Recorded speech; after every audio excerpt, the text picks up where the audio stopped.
أعوذ بالله من الشيطان الرجيم. بسم الله الرحمن الرحيم.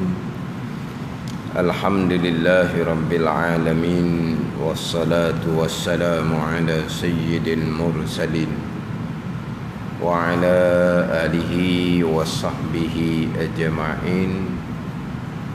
رب اشرح لي صدري ويسر لي أمري واحلل عقدة من لساني يفقه قولي.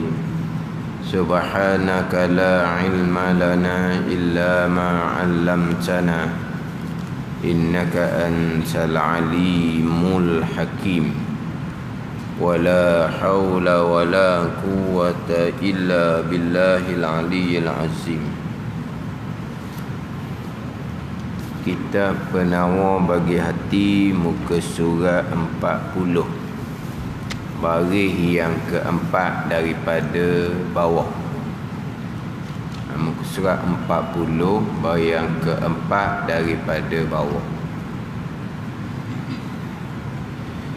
Qala al-muallifu rahimahullahu ta'ala wa nafa'ana bi'ulumihi amin. Dan ketahui olehmu bahawasanya tabi'ah, yakni perangai, tabi'ah yakni perangai manusia, kasih ia, suka ia akan mendapat nikmat kawannya, akan mendapat nikmat kawannya, yakni akan mendapat nikmat oleh kawannya.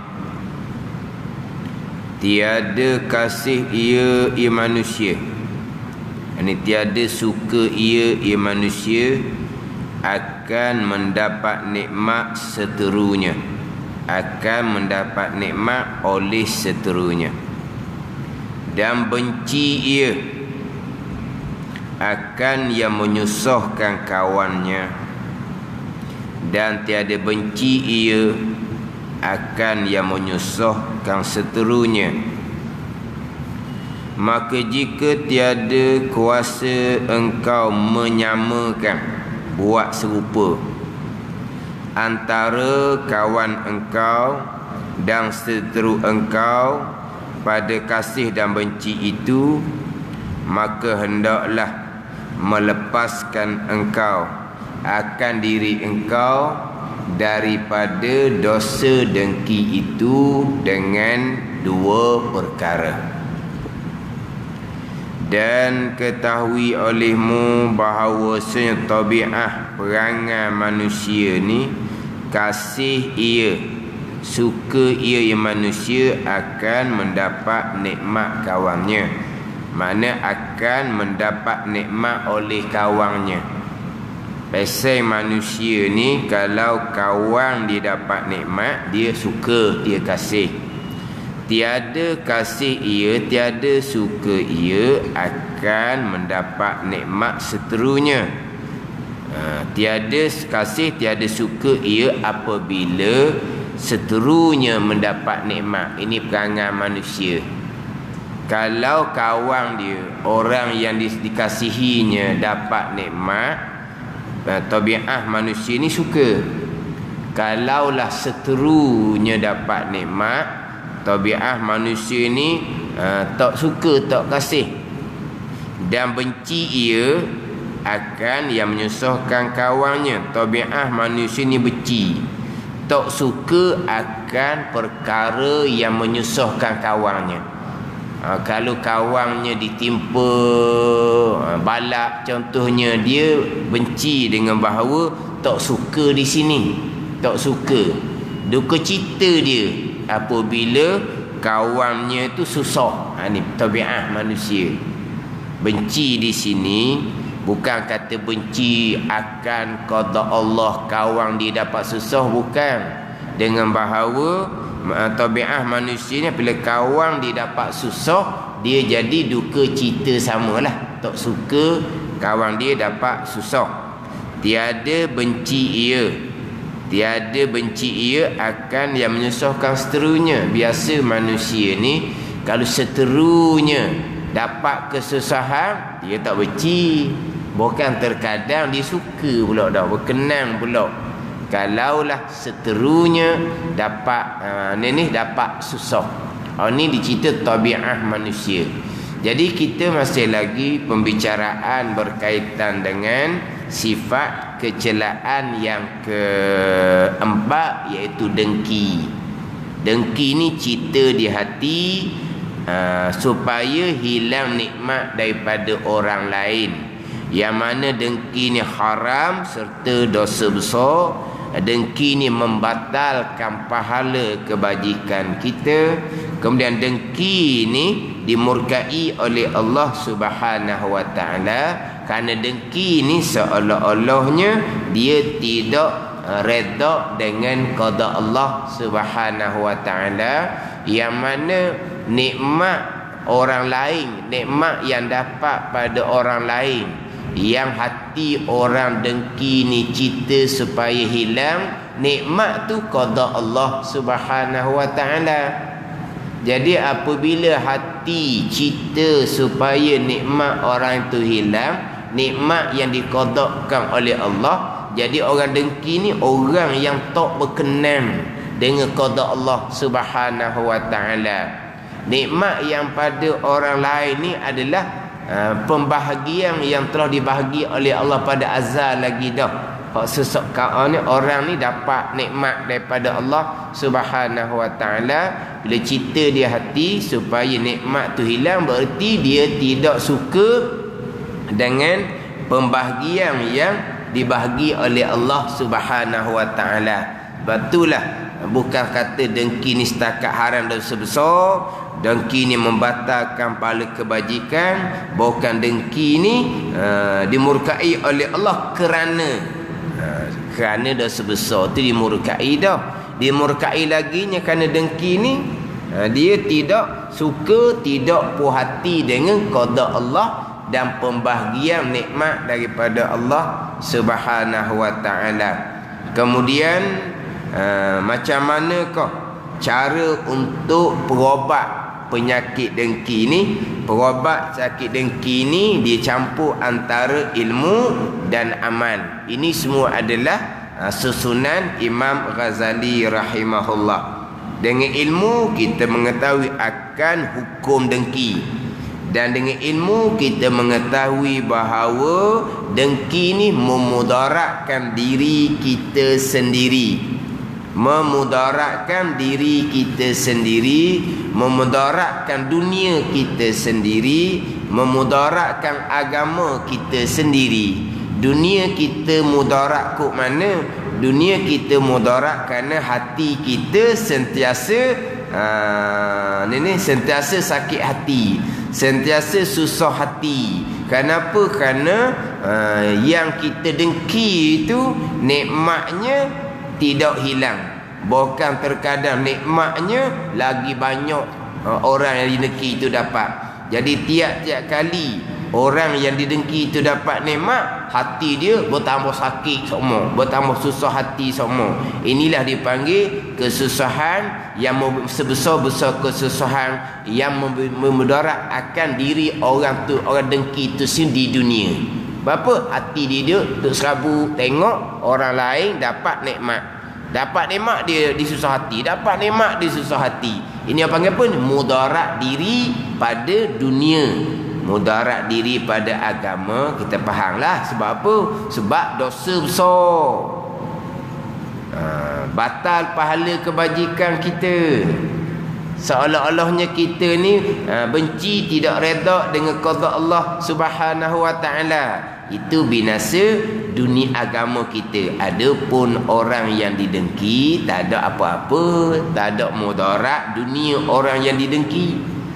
Sebab terkadang orang yang didengki ni Tuhan beri pula bagai-bagai nikmat pulaknya.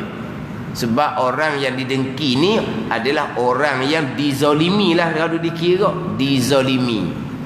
Maka orang yang dizalimi ni kadang-kadang selain daripada Tuhan beri pahala, Tuhan beri pula nikmat dunia bagai-bagai. Jadi orang yang didengki tu tak ada mudarat apa pun, sama ada dunia, sama ada agama. Bukan dari segi agama, orang yang didengki tu dapat manfaat pula. Manfaat kot maknanya dapat pahala kerana dipindahkan pahala kebajikan. Orang yang dengki kepadanya tu, Tuhan pindah kepada orang yang didengki tu. Orang yang dengki tak ada buat apa-apa, tapi dapat pahala yang dipindahkan daripada pahala kebajikan orang yang dengki kepadanya. Jadi orang yang didengki itu tak ada kena mudarat dunia dan agamanya, bukan dapat manfaat pula agama orang yang didengki. Orang yang mendengki, dunia pun mudarat, agama pun mudarat. Ini ilmu. Kemudian pergi pula kepada amal. Macam mana cara kita nak buat untuk menghilangkan penyakit dengki ni? Dengan bahawa kita menyalahi akan perkataan dan perbuatan yang berpunca daripada dengki. Perkataan, perbuatan yang berpunca daripada dengki, maka buat sebalik. Mana contohnya perkataan orang dengki ni dia lebih kepada mencela. Maka macam mana kitanya? Kita buat sebalik dengan bahu kita memuji. Kita memuji dan kita menzahirkan akan sukacita dengan nikmat yang didapat. Dia perkataan orang dengki ni mencela. Tukar sebaliknya, kita menyalahi dengan bahawa kita memuji akan orang yang kita dengki itu. Itu di antara amal, kerja, cara kita nak milang sakit penyakit hati dengki. Orang dengki ni lidah perkataannya mencela. Buat sebaliknya, menyalahi akan perkataan orang dengki yang sebenarnya mencela, tukar kepada memuji. Itu perkataan. Kemudian pula orang yang dengki ni dia mari daripada takabur, maka tukar kepada merendahkan diri. Kita merendahkan diri. Kemudian orang yang dengki ni dia nak sekat daripada orang yang didengki itu dapat apa-apa faedah. Orang dengki kan, dia akan usahakan supaya orang yang dia dengki itu terhalanglah.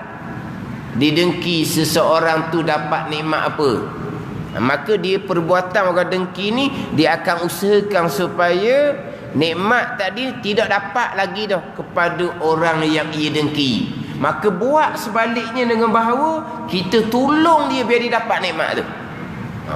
Ni faham tak ni? Pekerjaan orang dengki dia akan sekat.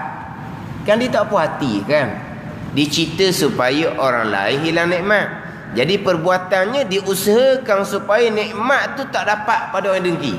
Ni perbuatan orang yang dengki. Maka kita ni macam mana? Kita menyalahi dengan bahawa kita buat sebaliknya, kita usahakan supaya orang yang didengki itu dapat nikmat. Itu cara untuk menghilangkan penyakit dengki, hak amal, perbuatan. Bukan setakat kita tolong, kita buat lebih baik pula kepada dia. Buat lebih baik. Supaya pun buat lebih baik, supaya antara kita dengan orang yang didengki itu akan jadi kawan yang hampir. Sebagaimana yang difirmankan oleh Allah Subhanahu wa taala, idfa' billati hiya ahsan fa idzal ladzi bainaka wa bainahu adawatun ka'annahu waliyyun hamim. Artinya, tolong olehmu ya Muhammad dengan perkara lebih elok, maka tiba-tiba orang yang antara engkau dan antaranya perseteruan seolah-olah kawan yang hampir. Jadi di antara sebab dengki adalah perseteruan. Jadi kita buat sebalik ni, akhirnya jadi baik kita dengan dia, maka dengki pun hilang. Kena buat sebalik belaka, kena menyalahi. Itu amal untuk menghilangkan sifat dengki di hati kita. Kalau kata orang dengki ni kerana dia nak dapat kemuliaan bagi dirinya, tambah dapat kemuliaan pada orang lain, tiba-tiba orang lain dapat kemuliaan, maka dengkilah dianya. Sebaliknya, biar dia dapat kemuliaan, bukan kita. Asalnya orang dengki ni dia nak kemuliaan bagi diri dia. Bila tak dapat kemuliaan bagi diri dia, dapat pada orang lain, maka dia dengkilah. Sekarang macam mana? Sekarang biarlah kita nak biar orang lain yang dapat kemuliaan. Biar orang tu dapat kemuliaan, kita tak dapat kemuliaan pun tak apa. Itu buat sebalik.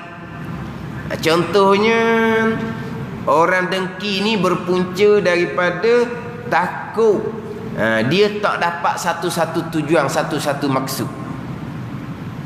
Ini contoh dalam kitabnya, dua orang yang berebut satu perkara. Dua orang yang berebut satu perkara. Dia banyak contoh dalam kitabnya. Hak macam mana takut daripada luput tujuan. Kita tujuan yang sama, tapi bersaing dua orang. Dia buat contoh dalam kitabnya, dua orang perempuan nak kepada seorang lelaki sebagai suami. Sama juga lah, dua orang lelaki nak perempuan sebagai isteri. Pada ni, jadi orang ni dia akan berlawan. Lepas tu macam mana untuk hilang dengki kita? Kita jangan lawan, kita pergi ke dia je. Sedap tu. Pergi ke dia je, tak apalah, tak ada jodoh tu. Pandai ni, dua orang dia nak pada satu orang. Berlawan seumpama ni yang akan timbul dengki mendengki ni. Tak payah, buat sebaliknya, beri ke dia lah. Bukan jodoh dah tu. Pandai ni, bukan jodoh, mana beri ke dia. Kalau kata adik-beradik dia nak rebut hak perhatian ibu bapa, tak usah berebut lah, beri ke dia lah. Pandai ni, buat sebalik. Orang dengki ni dia akan bersaing, berlawan. Tak, beri ke dia je. Tak apalah, tak dapat tujuan kita daripada mak ayah kita, biar. Begitu. Macam contoh dalam kitab dia kata, orang yang mengajar. Orang mengajar ni, kadang-kadang hak ni nak tujuan yang sama, nak biar jadi ramai orang turut apa semua. Ni timbul dengki mendengki. Tak apalah, tak ada orang turut pun tak apalah, turut orang lain pun tak apalah. Mana? Untuk buat sebalik supaya hilang dengki di dalam hati kita. Pada ni. Tapi apabila kita tolak seumpama tu, biarlah dapat pada orang lain, kadang-kadang kita akan dapat lebih baik lagi. Ada ni, kita biarlah ambil ke dia lah, tak boleh kita pun tak apalah, akhirnya boleh jodoh yang lebih baik. Ada ke mana? Dah duduk bersaing ni, dua orang nak orang yang sama. Lepas tu mulalah begitu begini begitu, yang tak apalah, bundur tak apa. Terkadang Tuhan akan ganti dengan jodoh yang lebih baik. Gitulah. Nak bersaing, nak dapat kemuliaan, tak apalah, ambil ke dia kemuliaan. Akhirnya dia sendiri akan dapat kemuliaan yang lebih besar. Tapi nak ceritanya, macam mana cara nak menghilangkan dengki? Perkataan orang dengki mencela, kita buat sebaliknya, memuji. Perbuatan orang dengki ni bagai-bagai, buat sebaliknya. Mudah-mudahan dengki di hati akan hilang. Mana kalau punca dengki itu kerana bersaing. Bersaing. Dia bersaing lah, mana bersaing. Bersaing ni bukan makna berkawan. Kita bersaing ni berkawan tau. Bukan. Bersaing ni bertanding. Apa panggil? Saingan. Dia saingan ni akan timbul. Saingan kita dapat lebih. Mulalah cerita di hati, Tuhan tarik balik nikmat tadi, dapat lebih dari kita. Dia timbul kat tu biasanya. Warna kamu. Kalau buat kerja yang sama, tadi contoh kita, dua orang perempuan Dia nak pada seorang lelaki. Dua orang adik-beradik, dia nak dapat tumpuan lebih daripada ibu bapa. Jadi maksud yang sama, bersaing. Dua orang yang mengajar, dia nak dapat maksud yang sama, nak cari murid yang ramai contohnya. Maknanya orang ni orang yang apa ni? Orang yang bersaing lah. Mana? Berundur, berilah kepada orang lain, kepada saingan tu. Jadi macam mana kalau orang yang dua orang, satu tujuan, satu maksud, berniaga satu benda yang sama, maksud, tujuan, sasaran, pelanggan yang sama, macam mana? Berundur, pergi niaga benda lain ke macam mana? Tambahan pula, hak mulakan berniaga tu kita. Bila kita berniaga tu nampak ada jalan, orang pun mari tepi kita niaga benda yang sama. Gimana kamu? Kita yang mula. Masa kita mula berniaga tu, orang senyum belaka tak jadi berniaga situ sini. Benda gitu berniaga sini tak jadi. Orang mula-mula yang pandang rendah je. Orang senyum je tengok. Molek-molek ada yang berjaya. Berjaya ni kok. Adalah pula orang mari buat niaga yang sama dekat empat blok dekat-dekat. Ni bang ni bersaing. Bersaing akan satu benda. Mana apa? Pelanggan yang sama. Dah tempat tu tempat yang sama. Nak orang ni. Kita berundur. Cara kita nak menghilangkan dengki. Tu macam yang pertama ilmu, kita tahu dah ilmunya. Dengki tu macam mana. Lepas tu hak perbuatan kita, tak semestinya kita beralih berniaga, tak mestinya. Orang dengki ni biasanya dia akan usaha nak menjatuhkan saingan dengan mencela. Kita memujilah. Mana ni? Dia berniaga tu bagus, barang dia bagus juga. Kemana? Kita memuji je. Mana ni? Kalau kata tiba-tiba nampak dia ni lebih daripada kita dah. Kita rendah dirilah. Lebih dia sebab cara dia buat lebih comel daripada kita. Ada apa? Pada ni. Dia kalau ada dengki ni akan mencela, menjatuh. Tak usah mencela, tak usah menjatuh. Puji. Akad dia pun tak apa. Gimana? Dah kalau kita puji dia, orang pergi kat orang kita puji, kau berat kita. Mana kita usahakan nak buang hak dalam ni. Sebab apa? Sebab rezeki masing-masing. Ketetapan azali dah.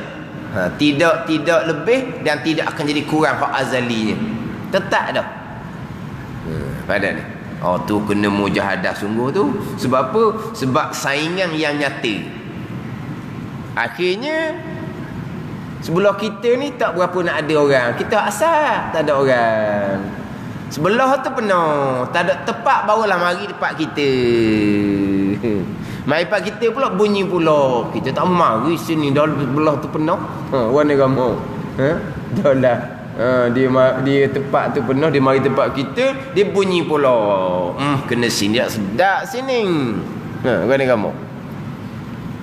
Ni mula cari pasir tabu. Pandai pasir tabu.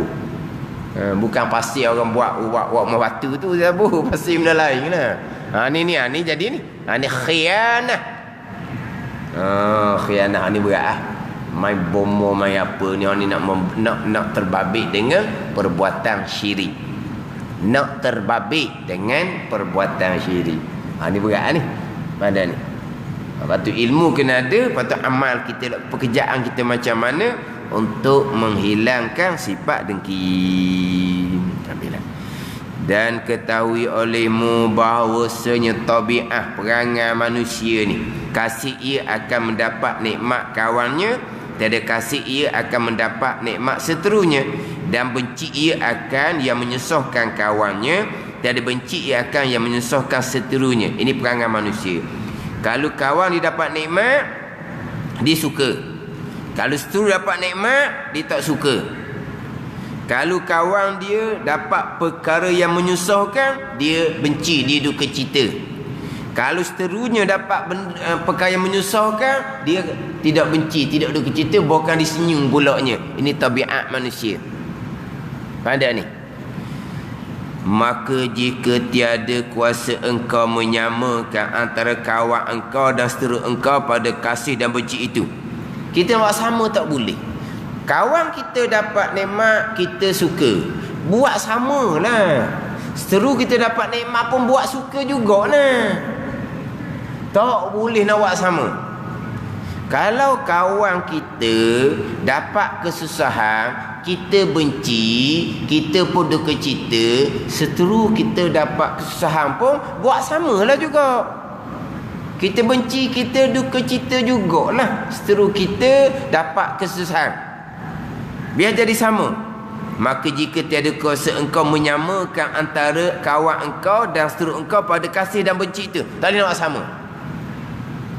Jadi makna apa ni? Lekat pada tabiat manusia.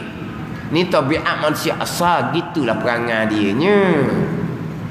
Faham tak ni? Jadi biar buat samalah. Antara kawan dengan seterus buat sama. Kalau kawan boleh nikmat, kita suka, biarlah seterus dapat nikmat, kita suka juga. Biar buat sama. Tapi tabiat manusia tak sama. Tabiat manusia, kawan dapat nikmat suka, seru dapat nikmat tak suka. Tu tabiat manusia. Faham tak ni? Jadi sekarang ni tak kuasa kita nak buat sama antara kawan engkau dan seterus engkau pada kasih dan benci itu. Maka hendaklah engkau melepaskan akan diri engkau daripada dosa dengki itu dengan dua perkara.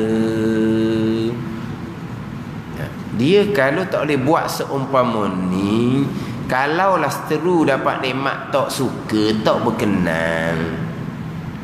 Tak berkenan, tak suka tu bunga-bunga dengki dah. Bila tak berkenan, tak suka, timbullah cita di hati supaya nikmat tu Tuhan tarik. Dekilah dia dah. Mula asalnya seteru dapat nikmat, kita tak puas hati, tak suka. Tapi belum lagi ada cita di hati supaya seteru kita nikmat Tuhan tarik, belum lagi. Tapi tak suka tu, tu apa? Bunga-bunga dengki. Bila tak suka, seteru dapat nikmat, maka timbullah cita di hati supaya seteru kita yang dapat nikmat, yang kita tak suka tu Tuhan tarik. Dia dengki lalu dah. Badan ni.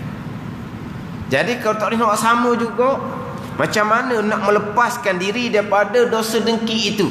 Melepaskan diri dosa dengki itu dengan dua perkara. Melepaskan daripada dosa dengki.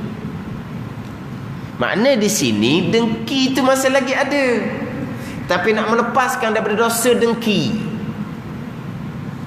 Sebab apabila kita tak boleh nak buat sama antara kawan dengan seteru, makna kalau kawan dapat nikmat suka, buat samalah supaya kau seteru dapat nikmat suka juga.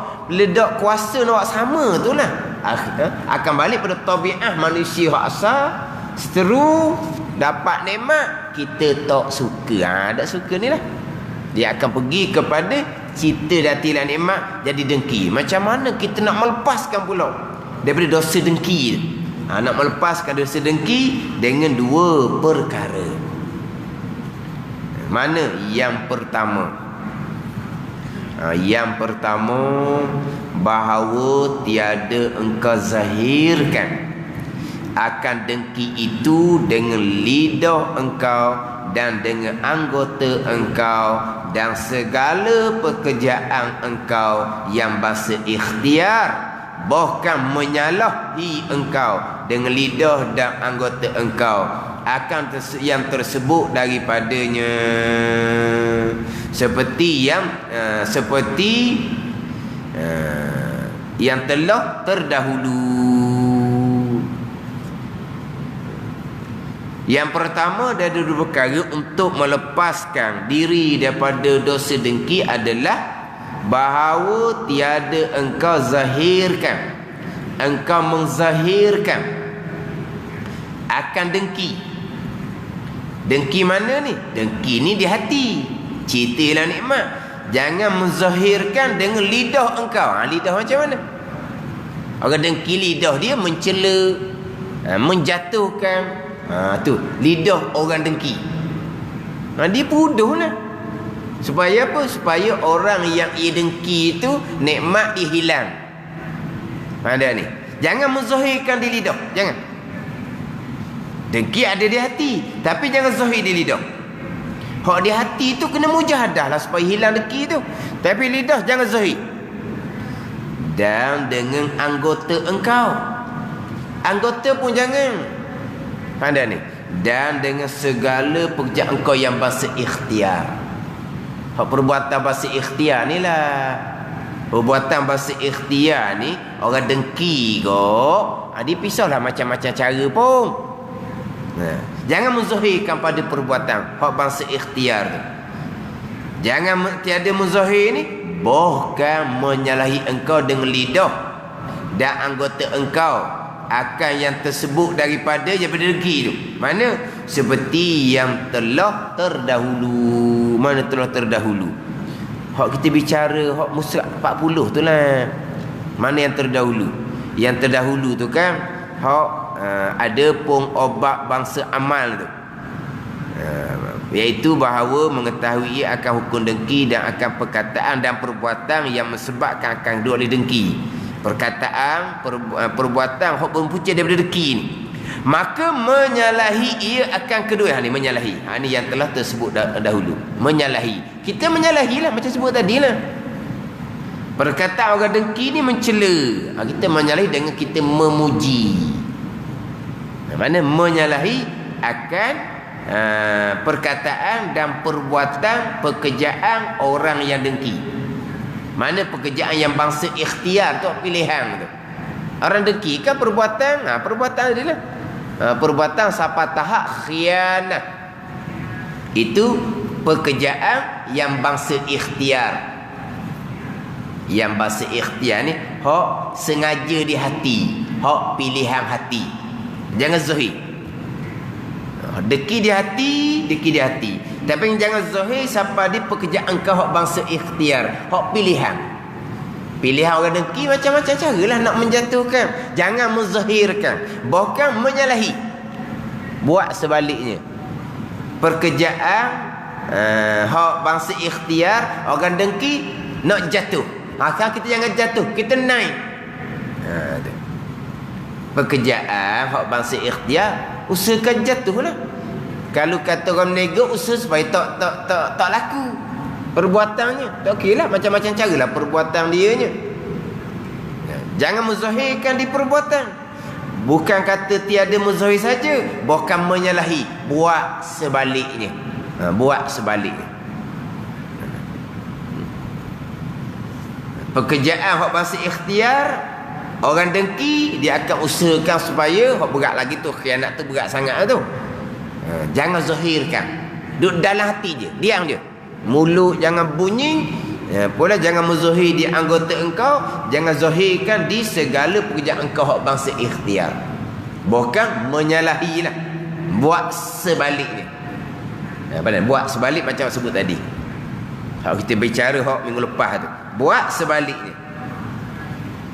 Perkataan orang dengki adalah mencela, jangan mencela, bahkan menyalahi dengan memuji. Pekerjaan hak bangsa ikhtiar orang yang dengkinya adalah nak menghalang, nak menyekat. Jangan menghalang, jangan menyekat, bahkan menyalahi dengan bahawa kita tolong pula dia ni. Ada ni. Ini apa ni? Untuk melepaskan diri kita daripada dosa dengki. Yang kedua di bawah tu pula, bahawa benci engkau akan diri engkau, akan kasihnya hilang nikmat Allah daripada sekalian hamba.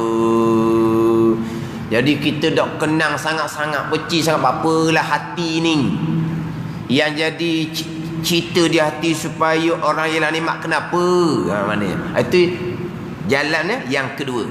untuk melepaskan diri daripada dosa dengki. Hak yang pertama, tiada menzahirkan. Hak dalam hati, tapi jangan menzahirkan di anggota zahir, lidah ke, anggota ke. Jangan zahirkan pada pekerjaan yang bangsa ikhtiar, yang bangsa sengaja di hati, pilihan hati. Hak pekerjaan ikhtiar lah. Pekerjaan hak ittirar tu. Dan deki ni takut ter macam mana? Terganggu dia. Tak ada terganggu dah, sengaja pergi ganggu. Mungkin supaya nikmat dia hilang. Ada juga ittirar, terjadi. Hak tak sengaja. Dah hati dia dengki. Pekerjaan ni kok nak jatuh. Tapi terjadi, ada terjadi. Hak berlaku tu hak ikhtiar, pilihan. Hak pilihan. Jangan zahirkan di pekerjaan kita hak ikhtiar, jangan. Bahkan menyalahi, tolong dia, naikkan dia. Guna. Hak pekerjaan engkau yang bangsa ikhtiar, bangsa pilihan. Pilihan lah. Kita ahli sunnah wal jamaah kan? Kita ada pilihan. Kita ahli sunnah wal jamaah. Kita ada pilihan. Pilihan kita apanya? Kita naikkan, kita tolongkan orang yang hak ada di hati itu dengki kepadanya. Kita yang memilih. Maknanya kalau kata pekerjaan orang dengki nak menjatuhkan, kita yang memilih sendiri. Jangan kita yang memilih dengan tidak melakukan. Bukan kata tidak menzahirkan, bahkan buat sebaliknya pun pilihan kita juga, ikhtiar kita. Pekerjaan orang yang dengki ni dia nak menjatuhkan, pilihan. Jangan menzahirkan. Jangan buat pekerjaan untuk menjatuhkan. Tidak buat pekerjaan tu pun ikhtiar, pilihan kita. Bukan kata tidak menzahirkan, bukan menyalahi. Mana kita naikkan orang yang kita dengki tu pun ikhtiar, pilihan kita. Pilihan kita belaka tu ada ni. Baik buruk, pilihan kita belaka. Pilihan kita lah. Ni kita sekarang ni. Semua ni pilihan kita ni. Kita mari ke masjid ladang, pilihan kita. Gerak-geri kita tu pilihan kita. Orang yang mengajar, orang yang belajar, pilihan masing-masing. Pilihan kita. Semuanya pilihan kita. Itu kita ahli sunnah wal jamaah. Pilihan kita. Tapi pilihan kita tu pada zahir je lah. Hakikinya kesemuanya datang daripada Allah Subhanahu wa ta'ala. Ni kena letak molek lah. Ni saya tekan sama-sama ni.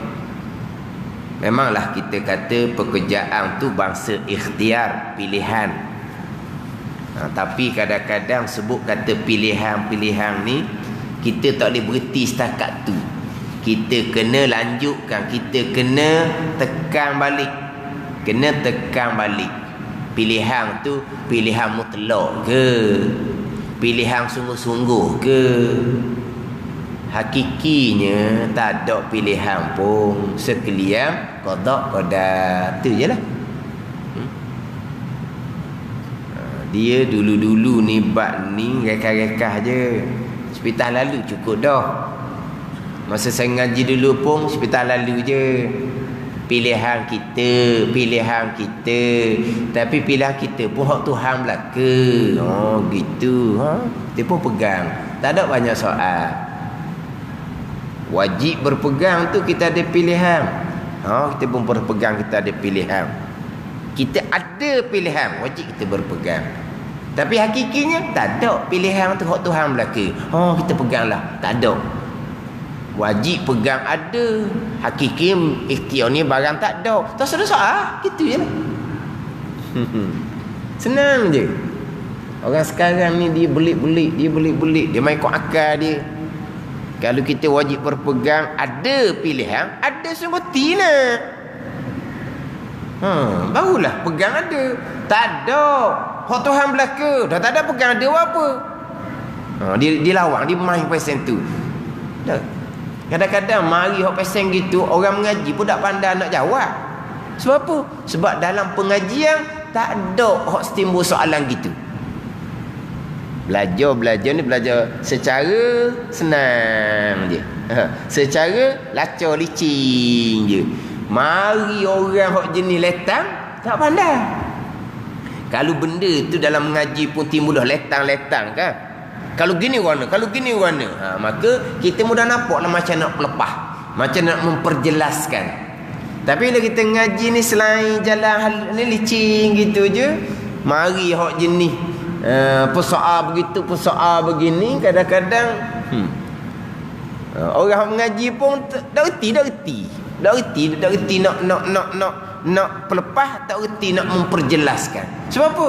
Sebab ada ke pasien tu? Masa kita ngaji tak ada. Memang masa kita ngaji tak ada. Sebab apa? Sebab kita belajar, kita faham, kita pegang. Kita tak korek banyak. Kita wajib berpegang. Kita ada ikhtiar, ada pilihan. Wajib berpegang. Kita ada pilihan. Tapi pilihan kita hakikinya tak ada. Hak Tuhan belaka juga tu qada. Tak ada. Tapi kena pegang ada. Tak apalah, kita peganglah ada walaupun hakikinya tak ada. Sudah. Kalau ni tak pula. Kalau pegang ada ikhtiar sungguh lah hak kita. Apa tak ada pulaknya. Barulah kita pegang ikhtiar tu ada. Sebab apa? Ada sungguh ada pada hakiki. Dah. Hak hakiki sungguh nya qada Tuhan belaka. Pulak dah. Gitu je lah. Jadilah. Tak usah pulak dah lah. Berhenti setakat tu. Tak berhenti orang lain ni. Dia apa? Kehe juga. Pada kehe. Kehe orang panggil tak? Kehe ke teruk ke? Tak, iya tak? Sama tu tak? Kehe ni apa? Teruk. Dia desak juga. Kata jangan. Bab qada Nabi kata fa'amsiku. Tahan diri kamu. Jangan duk kehe, duk teruk, duk desak, jangan. Kita pegang hak rukun iman yang ke-6. Sekalian qada. Habis. Baik jahat qada. Hak Tuhan belaka. Semuanya makhluk Tuhan belaka. Hak Tuhan belaka. Pilihan kita pun qada.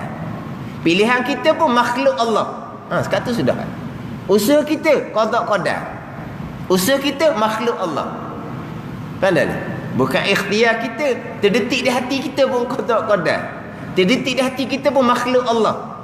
Hanya Allah Khalik. Allah yang menjadikan sekalian perkara. Dah. Khaliqu kulli syai. Allah yang menjadikan sekalian perkara. Dah. Makhluk Tuhan belaka. Terdetik di hati makhluk Tuhan. Pilihan hati lagilah makhluk Tuhan. Berkelip mata makhluk Tuhan. Begok nadi makhluk Tuhan. Usaha kita lagilah makhluk Tuhan. Jadi kalau hak Tuhan belaka, tak ada kita. Tak ada lah. Ayat-ayat Al-Quran banyak menyandarkan kepada kita.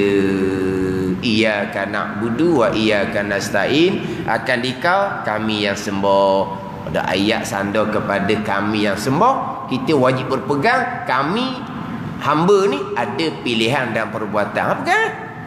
Ada pilihan dan perbuatan. Tapi pilihan dan perbuatan hak Tuhan juga. Sudah, kat tu je. Ini atas bahagian masing-masing. Masa saya ngaji dulu jalan licin gitu je. Ada orang ngaji sekarang jalan licin. Alhamdulillah. Ada dak licin. Dia nak kehe juga, dia nak desak juga, nak soal juga. Kalulah hak Tuhan belaka, kenapa Allah Taala sandar kepada perbuatan kita iyyaka na'budu wa iyyaka nasta'in. Sama ayat ni ayat hak menyandarkan perbuatan kepada manusia ni banyak sangat-sangat dalam ayat Al-Quran. Seayat cukuplah. Hakikinya qada. Perbuatan Allah belaka. Kenapa Allah Ta'ala sandar pula pada kita? Kita tak ada soal tu. Kita tak ada soal apa. Pandai ni. Tak sah. La tus'alu amma yaf'alu wa hum yas'alun. Yang ditanya akan pekerjaan Allah, kita yang akan ditanya pada hari akhirat. Tu je kita ni. Oleh kerana ayat Al-Quran menyandarkan perbuatan pada hamba, kita pun berpegang hamba ada ikhtiar, ada pilihan, ada perbuatan. Tapi ikhtiar hamba, ikhtiar majazi sahaja. Letak je. Hakiki, ikhtiar hakiki adalah milik Allah Subhanahu wa taala. Perbuatan hakiki hanyalah milik Allah Subhanahu wa taala. Pilihan kita pada zahir saja. Perbuatan kita pada zahir saja. Dan kita berpegang kita ada pilihan, ada perbuatan. Walaupun hakikinya pilihan tidak ada, walaupun hakikinya perbuatan tidak ada. Setakat tu saja. Berhenti situ je. Dia dalam bab ni, kalau kita tanya tutup guru, berubah muka. Bukan kalau kita tolong tanya masalah ni, tolong tanya, dengan kita kena marah. Kita tanya akalan orang ramai ni duk main sini ni, kenapa? Kita tanya bukan hak kita. Kita tanya nak dengar penjelasan. Dengan kita kena marah. Bukan dia marah kita, tapi cara dia nak marah soalan tu macam dituju kita, tapi tahu dah bukan kita punya soalan tu. Jadilah kali serik nak tanyanya. Sebab apa? Kita pula kena macam kita walaupun pulaknya. Sebab apa? Orang tak soal benda gitu. Orang tak soal. Jangan pakai akal kat perkara ni. Faham, pegang, clear, sudah. Benda tu tak ada, kita wajib berpegang ada, sudah. Ginilah perkara jahat, pegangan kita hak Tuhan juga, qada qadar perkara jahat. Cakap jangan. Cakap wajib beradab, hak baik hak Allah, hak buruk hak kita. Pulak dah. Jadi pegangan hak Tuhan belaka. Cakapan kena buat lain pula. Buat apa pula gitu? Kenapa nak soal? Apa soal kita tu? Jadi pegangan dalam percakapan keluar tak sama. Boleh ke tak sama gitu? Dah soal pula dah. Dah pegangan baik jahat hak Tuhan. Cakapan jangan. Hak baik hak Tuhan, hak jahat hak buruk hak kita. Tu apa jadi buat tak sama gitu? Dia soal pula. Kita ngaji tu tak ada. Gitu pegangan. Lah, hukum yang kenal baik jahat, qada qadar. Cakap jangan sandar ke Tuhan benda buruk. Kita gitu je. Tak ada fikir dah. Tak pernah terfikir pun kenapa pula pegangan macam lain. Percakapan pula pasal lain. Tak pernah terfikir. Jumpa orang sekarang ni macam-macam. Hak tu dia persoal, hak ni dia persoal. Mati nak pergi kau mana kau akal. Oleh kerana kita berpegang, kita ada pilihan, ikhtiar, pilihan mutlak hak kita. Bukan hak Tuhan. Tuhan hanya mengetahui sahaja. Lucu Allah sebagai Rabb kalau seumpama tu. Lucu Allah sebagai ilah kalau seumpama tu punya pegangan. Bayangkan ni kita ni. Sebab ni kita ni. Pilihan, perbuatan. Pilihan, perbuatan. Hak berlaku di kita ni kan. Sepanjang masa ni kan pilihan perbuatan. Bukan hak Tuhan belaka, hak kita belaka. Bayangkan Allah sebagai Rabb seumpama tu. Dah kita ni kan pilih buat ni. Kita duduk ke, kita apa ke, pilihan kita, perbuatan kita. Pilihan kita, perbuatan kita. Hak berlaku di kita ni. Senyap tak senyap, masa tidur je sekejap. Lepas tu pilihan perbuatan. Hak kita mutlak, bukan hak Tuhan. Lepas tu hak Tuhannya bila? Melahirkan kita, mematikan kita. Tu je. Itu Allah sebagai Rabb, sebagai Tuan. Jauh lagi tu. Dan memang ada orang yang berpegang seumpama tu. Lahir kita saja hak qada qadar, mati kita saja hak qada qadar. Selain daripada tu, kehidupan kita puluh-puluh tahun, pilihan mutlak kita. Allah hanya mengetahui. Allah kata. Ini cerita ceramah agama belaka ni. Orang ada title tinggi belaka ni. Ini bukan cerita barang kedai kopi ni. Bukan cerita barang kedai kopi. Cerita gini kalau kedai kopi pun, kedai kopi tu kena rombong. Cerita ni cerita karuk sangat. Bawa itu kau kedai kopi kena orang bawa. Ni bukan kedai kopi ni, cerita dalam rakaman pengajaran. Mani-mani je. Dan tidak ada pun orang yang pertikai. Tak ada apa-apa. Tak ada pertikaian pun. Orang pertikaian benda gini. Orang pertikaian maulu. Oh, dia pertikaian. Maulu. Dia pertikaian. Orang pertikaian benda gitu. Dalam bab akidah tak ada. Mana ya? Jalan biasa je. Kalau bab maulud pertikaian, orang ni kata gini, orang ni kata gini. Kan? Dia ada pertikaian perbalahan bermusing. Ni sekarang ni pertikaian perbalahan bab maulud. Dia pertikaian. Kalau bab akidah salah, senyap je.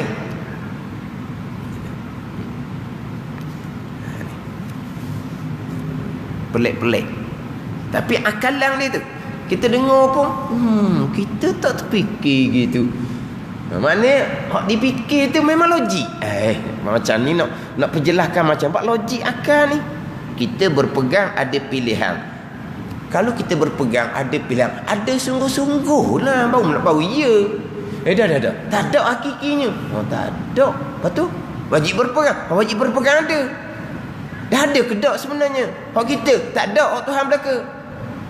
Jadi dia macam betul. Tadilah. Dia nak kehir juga, nak teruk juga. Kita tak pernah terfikir gitu, tapi mari soalan gitu. Ni akalan payah nak betul ni.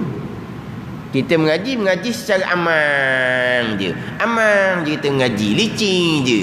Kalau dah kita ajaran tu ajaran kita pun faham pegang je. Bila mari halangan tak pandai. Tak pandai.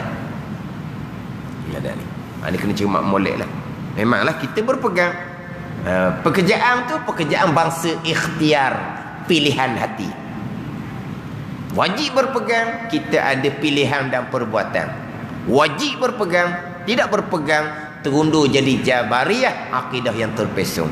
Wajib isbatkan di akidah, letakkan di akidah hamba ada pilihan dan perbuatan, tapi pilihan dan perbuatan hamba tetap qada dan qadar Allah sekalian, tidak terkecuali walaupun sebesar melainkan kesemuanya qada dan qadar Allah subhanahu wa ta'ala.